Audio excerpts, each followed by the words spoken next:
Let me guess how your day started. The alarm on the table went off. You didn't just turn off the alarm and stretch before your eyes were even fully focused. Your hand reached out. It found that glass slab on your nightstand, and you started scrolling down the page. Maybe it was Instagram. Maybe it was emails. Maybe it was the news. You laid there, paralyzed in bed. You let hundreds of images, headlines, and other people's lives flood into your brain before you had even brushed your teeth, and the rest of the day followed the same pattern. You sit down at the table to work, and 5 minutes in, you feel an itch, a phantom vibration in your pocket. Maybe you are watching a movie, but you are also on social media. You wait 15 seconds for the elevator, and you pull out your phone because you cannot handle being alone with your own thoughts for 15 seconds. If so, don't feel guilty, because you aren't just distracted.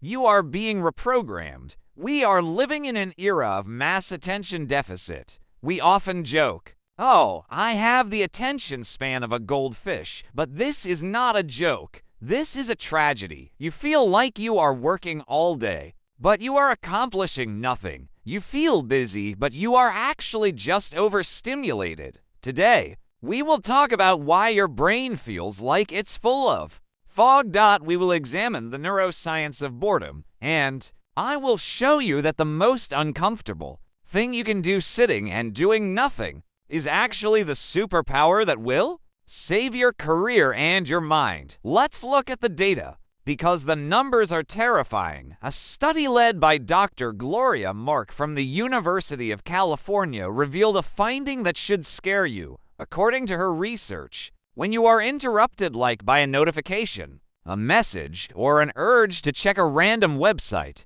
it takes your brain an average of 23 minutes and 15 seconds to return to its previous level of deep focus. Now let's do the math. If you check your phone every 10 minutes, you can never focus deeply. Not even once. You keep repeating it all day. You are living in a state of continuous partial attention. You only see the superficial aspects of your own life. You might think, "I'm good at multitasking." Let me tell you personally, no, you are not. Multitasking is a biological myth. Your brain cannot perform two cognitive tasks at the same time. It switches rapidly between them. Switch, switch, switch. Every time you shift gears, you burn glucose. You represent spending your nervous energy. That is why, by 2 p.m., you feel exhausted even if you haven't done any physical work.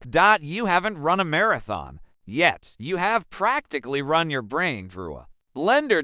And the culprit is not laziness. This is biology. Your phone is not a tool anymore. Have you ever wondered why you keep checking your phone even when you know there are no new messages? You checked it 30 seconds ago. Why are you checking it again? This is called variable reward schedule. This is the exact same psychological mechanism used in casinos to get grandmothers addicted to slot machines. If you won every time you pulled the handle of a slot machine, you would get bored. If you pulled the handle and never won, you would quit. But if sometimes unexpectedly you win, your brain goes crazy. Your phone is the same. Most of the time it is boring. An email from your boss, a spam message, but sometimes it's a funny internet meme. Sometimes it might be a like from someone you have a crush on. Sometimes it is breaking news. You never know what you are going to get. So your brain releases dopamine, not just for the reward itself, but in anticipation of the reward. You are fighting against thousands of engineers in Silicon Valley whose only job, yes, their only job, is to hack your dopamine receptors to keep you constantly scrolling on the screen. They are smarter than you.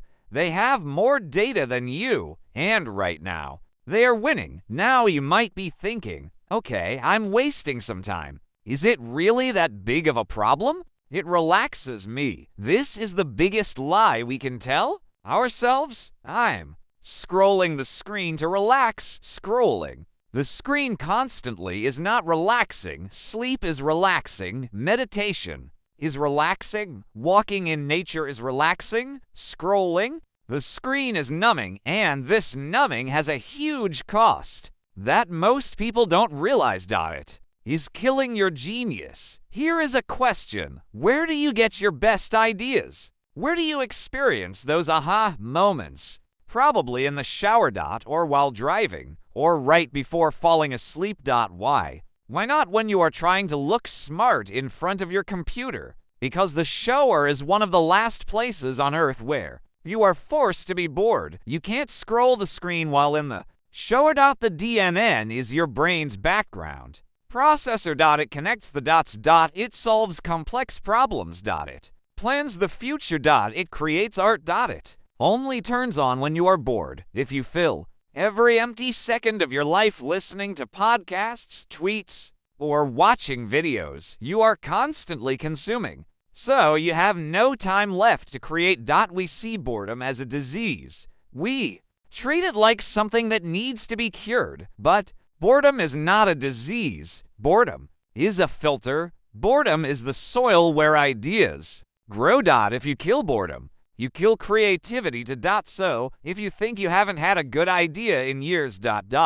Ask yourself, when was the last time you sat and stared at a wall? I know what you are thinking right now, but I need my phone for my job. I need to be informed. I can't live in a cave. I get it. I don't want you to throw your phone into the ocean. The phone is a tool. A hammer is a tool, but if you hit yourself in the head with a hammer every 5 minutes, it ceases to be a tool. It is a weapon. You need to change the dynamic setting. Right now, the phone is the master, and you are the servant. It rings. You jump. It buzzes. You look. We need to make you the master again. We need to build the fortress of focus, and to do that, we need to make your phone boring. Here are 3 actionable steps you can take today to get rid of this addiction and regain your attention span. Step 1. The Grayscale trick. Go into your phone settings, accessibility, display, color filters. Turn on Grayscale. Make your screen black and white. Suddenly Instagram doesn't look that attractive. The red notification badges disappear. Your brain will hate this. This means it is working. You are eliminating the visual dopamine trigger. Step 2. The phone foyer method. When you enter the house or sit down at the desk to work, your phone does not come with you. It will stay in the entrance hall. It stays in another room. If it is in your field of vision, even if it is face down, your brain is using processing power to ignore it. Put it away, out of sight, out of mind. Step 3. Embrace conscious boredom. This is the hardest one. Once a day, for 15 minutes, do nothing. No meditation apps. No music. No notebook. Just sit. Look out the window. You will feel an itch. You will feel anxiety. You will reach for an imaginary phone. Allow this feeling to wrap around you. This anxiety is your brain trying to detox from cheap dopamine. On the other side of this boredom lies your ability to focus, and on the other side is your creativity. Look, the most valuable thing you have is your attention. Billions of dollars are spent every year to steal this from you. Don't give it away for free. You have big goals. There is a business you need to build, a body you need to train, a legacy you need to create. You cannot do these if you are distracted by cat videos and political arguments between strangers. Reclaim your boredom. Reclaim your mind. Let's stop consuming and start creating. Now it is time to make a choice. Are you a user or are you a master? Action over motion. Goodbye. Hoping to see you in the next video. I recommend you subscribe to the channel and turn on notifications.